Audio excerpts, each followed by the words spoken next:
Hello friends, now start है super heroes की अगली प्रतियोगिता में, जिसमें आ रहे हैं शक्ति वर्सेस तिलस्मदेव। और ये है बैटल 2 सर्वनायक। इससे पहले के दो बैटल हम जा चुके हैं, टॉस फाइट और बैटल 1। नहीं देखा है तो सर्वनायक डिफरेंट करेक्टर टाइमलाइन में जाके देख लीजिए। चलिए अब शुरू करते हैं शानदार ये जो कहा था पास्ट और फ्यूचर के सुपर हीरोज की शक्ति वर्सेस तिलस्मदेव। बैटल 3, बैटल 2 युगम धरित्रीयस्य। जो संपूर्ण ब्रह्मांड की पालक शक्ति भी और संहारक भी, नारी शक्ति की प्रचंड ऊष्मा धारक देवी, काली शक्ति का संहार रूप शक्ति, महादेव शिव के रौद्र रूप व असीमित मायावी शक्ति का धारक है तिलस्म देव। तो अभिन्न दैवी शक्तियों का अपना सर्वस्व लुटाकर एक दूसरे को परास्त करने के लिए लुटा देंगी, क्योंकि दोनों का धर्म है अपने युग की रक्षा करना और बनना सर्वनायक। एक युग एक युद्ध।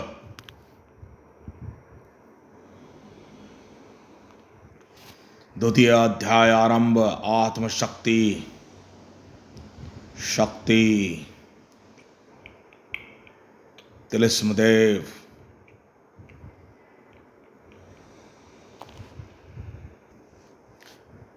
पूर्व काल के वीरों, अब समय हो चुका है कि आप अपने अगले प्रतिभागी के नाम का घोषणा करें। ओहो, क्या कहते हो शुक्राल, किसे उतारा जाए मैदान में? तिलस्मदेव को। पाश्चात्य काल के महानायकों में मैं किसी भी तिलस्मी शक्तियों की काट नहीं है। तिलस्मी शक्ति, मैं तैयार हूँ। युगम हम अगले प्रतिभागी के रूप में तिलस्मदेव को उतार रहे हैं। मुझे लगता है कि तिलस्मी शक्तियों के सामने दैवी शक्ति ही टिक सकती है। आप लोग क्या कहते हैं शक्ति? हम सभी ध्रुव से सहमत हैं।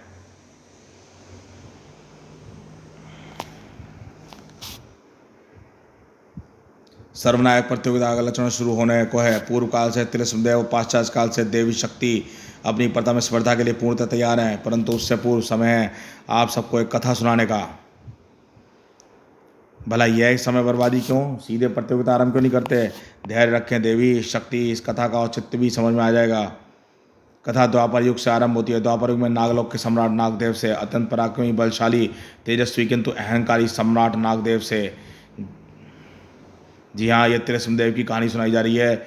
और अगर आपने ये तिलस्मदेव की कॉमिक्स में पढ़ चुके हैं, हम तिलस्मदेव की कॉमिक्स में तिलस्मदेव कॉमिक की प्लेलिस्ट में जाके वो कॉमिक्स आप पढ़ सकते हैं तिलस्मदेव की।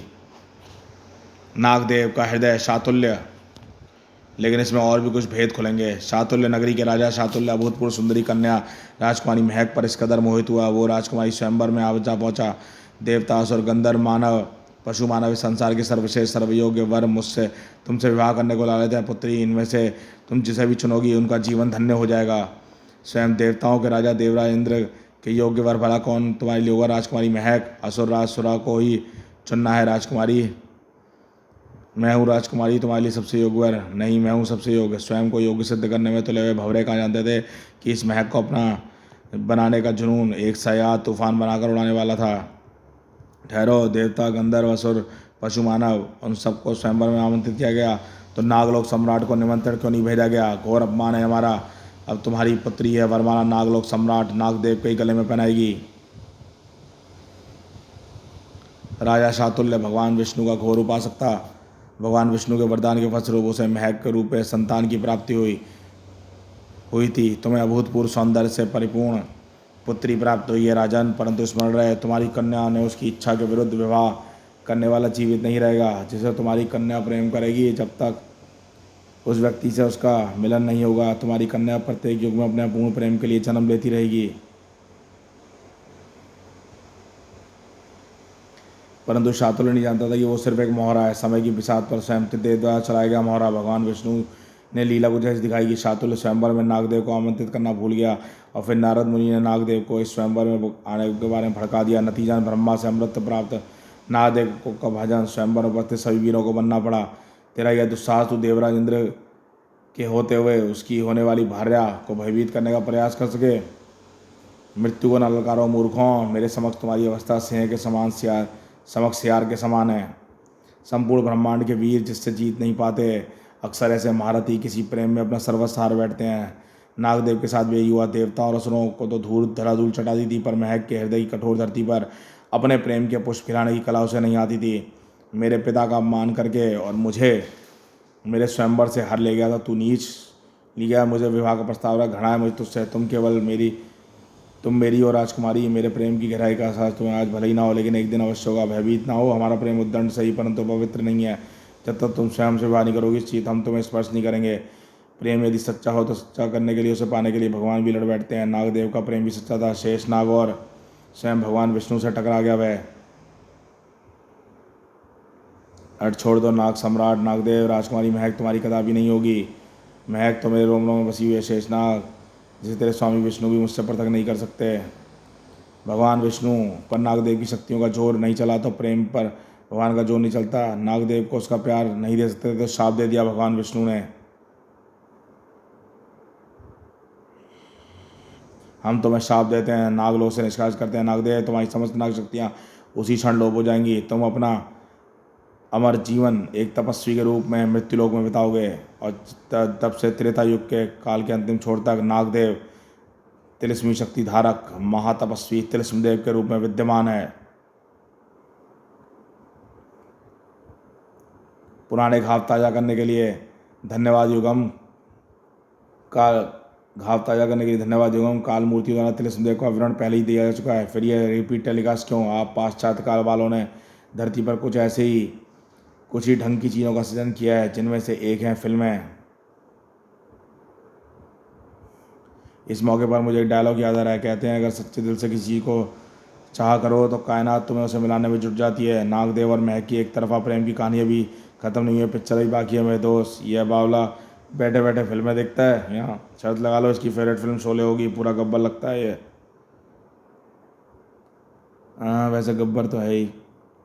नागदेव को उसके अपराध का दंड मिल गया है, लेकिन उसका उद्दंड प्रेम अपना ताक कर चुका था, जिसे प्रेम भी अगर नागदेव का सर्वत जलाकर खाक कर दिया था। उसकी दाह महक के हृदय को झुलसाने लगी थी। ओफिया क्या हो गया? हमने प्रतिपल अपने हृदय में निकष नागदेव का विचार आता है। जब भी हम दर्पण देखते हैं तो अपने चेहरे की जगह उसका प्रतिबिंब पाते हैं। थनाक सुना है, प्यार युगम से ही बड़ी बला है। राजकन्या के प्रेम दीवानी बनी देता है। महक पर निकल पड़ी अपने प्यार को तलाशने।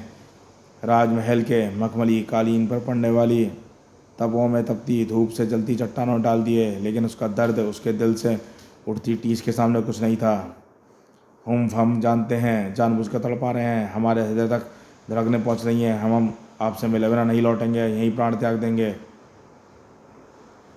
अगर प्यार सच्चा है तो लफ्ज़ों का मोहताज नहीं होता। अफसाना दिल से निकलता है, दिल तक पहुंचता है। जल ग्रहण करें देवी, स्वयं को प्रताड़ना आखिर क्यों दे रही हैं आप? लेकिन प्यार सच्चा और दिल मिल जाए तो हमेशा नहीं होता। यह प्रताड़ना नहीं, प्रायश्चित है। नाथ, आपके प्रेम को ना समझ पाने, आपको ठुकराने और इसके पश्चात पहुंचाने का पश्चात आपका हरण करके आपकी मर्यादा को ठेस पहुंचाई हमने अपराध किया था। अब हम स्वेच्छा से उसका प्रायश्चित कर रहे हैं। देवी, जिसे तलाश थी आप यहाँ आई हैं। उस नागदेव का अस्तित्व समाप्त हो चुका है।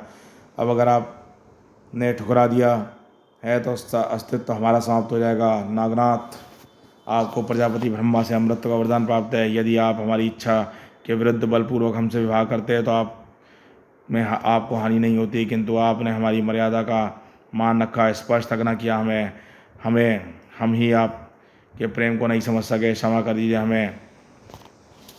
तपस्वी का कर्म, धर्म, प्रेम सब कुछ उसका तप होता है। देवी, सांसारिक मोह माया प्रेम प्रणय परित्याग कर चुके हैं हम आपका प्रेम स्वीकार नहीं कर सकते। लौट जाइए।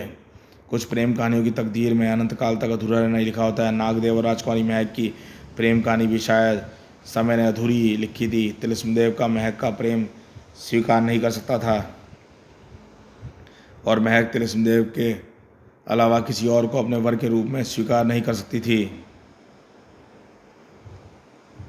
ना तिलिस्मदेव का तप पिघला, ना महक का प्रेम पीछे हटा, और अपने नागदेव की प्रतीक्षा में महक ने प्राण त्याग दिए।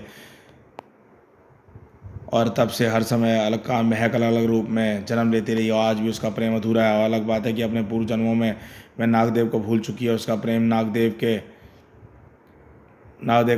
को नहीं भूला। अगर किसी जन्म में किसी अन्य पुरुष से महक का विवाह भी हुआ तो वह भगवान विष्णु के राजा शातुल्य को दिए हुए वरदान के कारण फलित नहीं हुआ, क्योंकि महक का मिलन सिर्फ उसकी इच्छित वर से ही हो सकता था। यह वर्ग उसके मिलन के साथ नहीं कर सकता था। क्यों? तिलिस्मदेव कर्तव्य से ऊपर तिलिस्मदेव के लिए कुछ भी नहीं है।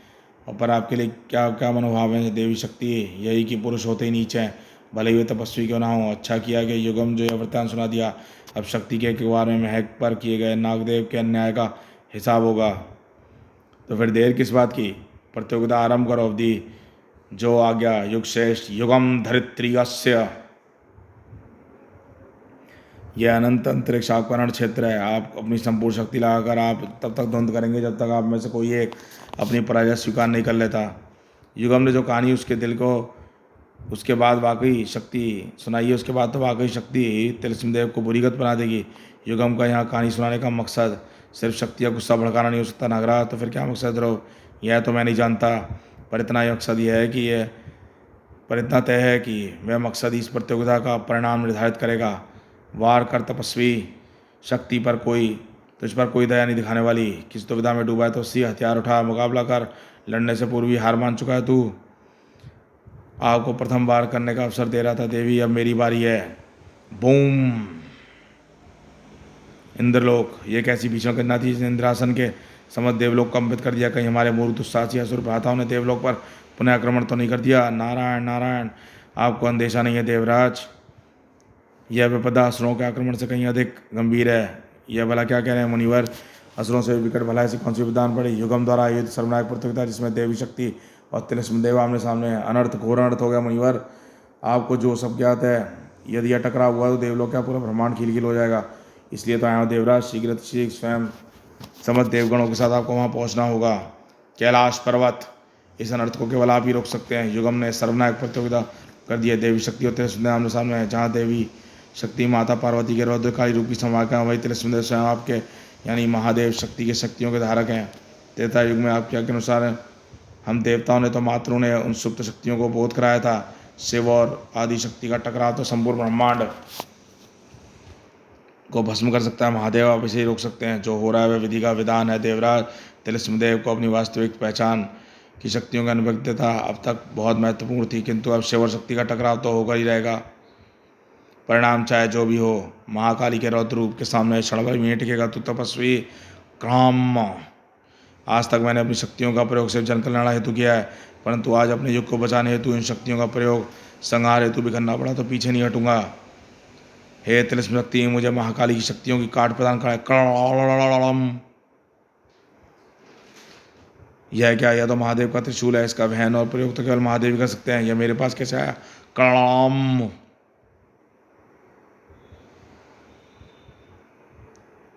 नारी के क्रोध को जगाया तूने। अब शक्ति का यह रौद्रकाली रूप तेरे शब पर तांडव करके ही शांत होगा। कड़म। सोच विचार का समय नहीं है। अभी यह त्रिशूली देवी शक्ति के रौद्रकाली रूप को रोक सकता है। कड़म। शक्ति पर रौद्रकाली रूप इस कदर हावी था कि इस टकराव में हो रहा विध्वंस उसे नजर नहीं आ रहा था। मुझे शक्ति को रोकना होगा। महादेव के त्रिशूल की संपूर्ण शक्ति का प्रयोग करना होगा मुझे। कड़ाम भाक। शक्ति और तिलस्मदेव के भीषण टकराव से पूरा कालरण कांप गया। इस टकराव से कैलाश पर्वत भी कांप रहा है। कड़ुम स्वश सड़ा स्वश स्वश स्वश श्वास भड़ाम कड़ाम। महादेव की शक्ति रौद्र रूप काली रूप पे हावी हो रही थी। युगम धरित्रीयस्य। शक्ति और तिलस्मदेव को उनकी ताप ऊर्जा ने इस प्रकार घेर लिया कि दोनों नजर ही नहीं आ रहे थे। उफ, इस त्रिशूल की शक्ति मुझ पर नहीं, चंदा मस्तिष्क पर हावी हो रही है। चंदा मूर्छावस्था में जा रही है। यदि ऐसा हुआ तो मुझे उसके मूर्छित शरीर से बाहर आना पड़ेगा। जिसका बहता वही हुआ। चंदा मूर्छित हो गई। मैं चंदा के शरीर से बाहर निकलने के लिए विवश हूँ। चंदा शक्ति का दूसरा रूप। यह नहीं हो सकता। कैसा क्रूर उपहास कर रहा है विधाता मेरे साथ। देवी शक्ति को अपने जिस्म में धारण करने वाली यह स्त्री राजकुमारी महक का पुनर्जन्म है। तो इसलिए युगम ने यह वृत्तांत सुनाया था। यह तपस्वी क्या कह रहा है, इसका मतलब चंदा राजकुमारी महक का पुनर्जन्म है। वाकई ये भाग का खेल ही है जिसमें नागदेव और राजकुमारी महक के अलग अलग रूपों के आमने सामने कर दिया है। जो कुछ क्या ही हो कह रहा है कुछ समझ नहीं आ रहा। तिलस्मदेव और शक्ति के टकराने से पूर्व इस ऊर्जा पुंज ने इन दोनों को अपने भीतर समा लिया है, जिसकी वजह से कुछ भी नजर नहीं आ रहा। महक के मूर्छित होने और मेरी देवी शक्ति की ऊर्जा टकराव उत्पन्न हो गया, जिसके फलस्वरूप उत्पन्न ऊर्जापूर्ण धूमिल पड़ रहा है। नारी शक्ति किसी पुरुष के हाथों पराजित नहीं होगी। चंदा जाग चंदा, अगर तेरे जागने से पहले ही ऊर्जा धामिल हो गया तो चंदा ही शक्ति है। यह भेद सबके सामने खुल जाएगा। देवी शक्ति की वक्रता के कारण समझ रहा हूँ। ऊर्जा पूर्ण तेजी से धूमिल पड़ रहा है। मुझे महक की मूर्छा तोड़नी होगी। प्रकाश पुंज के पार कुछ नजर नहीं आ रहा। या तो त्रिशूलदेव विजयी मुद्रा में खड़ा हुआ है, यानी त्रिशूलदेव ने शक्ति को परास्त कर दिया। यह तो होना ही था। त्रिशूलदेव की त्रिशूल शक्तियों के स्वामी है, उनकी शक्ति की था ही नहीं है। एक क्षण कुछ गड़बड़ है। त्रिशूलदेव संजीवनी किरणों का प्रयोग कर रहा है, किंतु संजीवनी विद्या का प्रयोग तो चिर मूर्छा अवस्था तोड़ने के लिए किया था। यह क्या मुक्ता कर रहा है? और यह युगम त्रिशूलदेव को विजयी घोषित क्यों कर रहा है? जीत तो घोषित क्यों नहीं कर रहा है? जीत तो गया त्रिशूलदेव, मूर्छित कर दिया उसने शक्ति को। खेल खत्म। शायद शुक्र शिक्ष ने मेरी सहायिका अभूतपूर्व सुंदरी अवधि के यौवन दर्शन में ही डूबे रह जाते हैं, इसलिए हर बात पे गौर नहीं करते। मैंने कहा था स्पर्धा तभी समाप्त होगी जब दोनों में से कोई एक प्रतिद्वंदी अपनी पराजय स्वीकार कर लेगा। देवी शक्ति मूर्छित हुई है, उसने अपनी पराजय स्वीकार नहीं की। जिस क्षण शुक्र शिष्य शुक्रार ग्रहण में उतरेगा, तुम्हारे सभी परिहास पर विराम लग जाएगा। युगम समय आपके शौर्य को भी तोलेगा। शुक्र शिष्य वैसे जैसे अभी त्रिशूलदेव और शक्ति को तोल रहा है। संजीवनी विद्या का प्रयोग करने की मूर्खता क्यों कर रहा है? तपस्वी चंदा के होश में आते ही उसमें समा जाऊंगी और फिर मैं तुझ पर कोई दया नहीं दिखाने वाली। तपस्वी त्रिशूलदेव को तुम्हारी दया की ना आवश्यकता है, ना ही कामना है। देवी कामना तो तू मृत्यु कर। तपस्वी क्योंकि जब तक तेरे शव पर तांडव नहीं करती शक्ति का रौद्र काली रूप शांत नहीं होगा। टणाक टणाक। यदि यह महक को उसकी मूर्छावस्था से निकालता तो देवी शक्ति का रहस्य पूर्व काल और पाश्चात काल के सभी नायकों को उजागर होता। और मैं यह भी जानता था कि महक की शरीर में पुनः प्रवेश करते ही देवी शक्ति हमारा रौद्र शक्ति रूप धारण कर लेगी। एक बार पुनः टकराव की स्थिति दोबारा विकट हो रही है। महादेव और आदिशक्ति के टकराव से ब्रह्मांड प्रलय का खतरा उत्पन्न हो रहा है। अपने समस्त संपूर्ण तमोबल और त्रिशूल ज्ञान के बावजूद मैं कभी यह नहीं जान सका कि मेरे आह्वान पर देवता भी आने को बाध्य क्यों हो जाते हैं, परंतु आज महादेव के त्रिशूल ने इस शंका का समाधान कर दिया। इस त्रिशूल का वर्णन दोनों देवों का आह्वान तो सिर्फ महादेव की शक्ति कर सकती है, यानी देवताओं ने मुझे जिन शक्तियों का बोध कराया था वो महादेव द्वारा की गई थी। मैं नहीं जानता था, परंतु एक बात स्पष्ट है, इस प्रलय को रोकने का एक ही मार्ग है। जब तक शक्ति का रौद्रकाली रूप मेरे शव पर तांडव नहीं करेगा तब तक देवी शक्ति शांत नहीं होगी। मैं समस्त प्रतियोगिताओं में देवी शक्ति के सामने अपनी पराजय स्वीकार करता हूँ और देवी को शांत करने के लिए मुझे अपनी पराजय स्वीकार करके शवासन लगाना होगा। और ये देवी शक्ति थी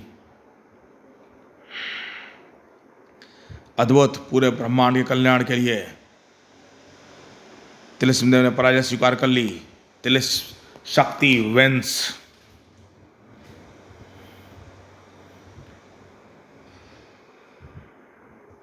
शक्ति नारायण नारायण। यह तो तर्क का विषय। देवराज ये त्रिशूलदेव पराजय स्वीकार नहीं भी स्वीकार करते तो भी क्या देवी शक्ति को परास्त करवाते? शक्ति शक्ति त्रिशूलदेव युगम धरित्रियस। आपने सिद्ध कर दिया देवी शक्ति कि यदि नारी काली रूप धारण कर ले तो ब्रह्मांड का संहार करने की शक्ति रखती है।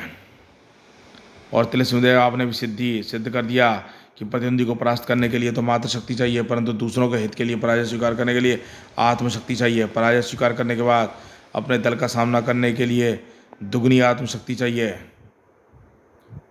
चूंकि त्रिशूलदेव ने केवल इस स्पर्धा में नहीं बल्कि पूरी प्रतियोगिता में ही पराजय स्वीकार कर ली है, इसके फलस्वरूप देवी शक्ति प्रतियोगिता जीत गई है और इसके पश्चात काल की टीम 0 के मुकाबले 2 से आगे हो गई है। शक्ति विंस।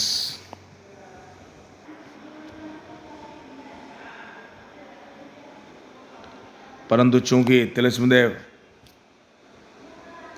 ने सभी प्रतियोगिताओं में भाग लेने से पूरी पराजय स्वीकार कर ली, वे दंड के प्रतिभागी हैं। दंड का परिणाम तभी निकलता है जब 2 प्रतिद्वंदी एक दूसरे का मुकाबला करें और एक दूसरे को परास्त करें, यानी हमें फिर से प्रतियोगिता में मुकाबला करना होगा। परंतु मैं पराजय स्वीकार कर चुका हूँ युगम। मैं उस पराजय का मूल्य भी आपको वहन करना होगा। त्रिशूल में पेनल्टी तो लगेगी, पर वह पेनल्टी कब और कैसे लगेगी वह क्या होगी ये आपको बाद में बताया जाएगा। आप दोनों अपने दल कक्ष में लौट सकते हैं। तो दोस्तों यहाँ पे ख़त्म होती है शक्ति वर्सेस त्रिशूलदेव की फाइट, जिस बैटल 2 में त्रिशूल शक्ति की जीत हुई। और अब मिलेंगे आगे किसी और सुपर हीरोज़ के बैटल में। तो देखते रहिए शानदार एक गाथा और चैनल को सब्सक्राइब कीजिए। प्यारी प्यारी कॉमिक्स।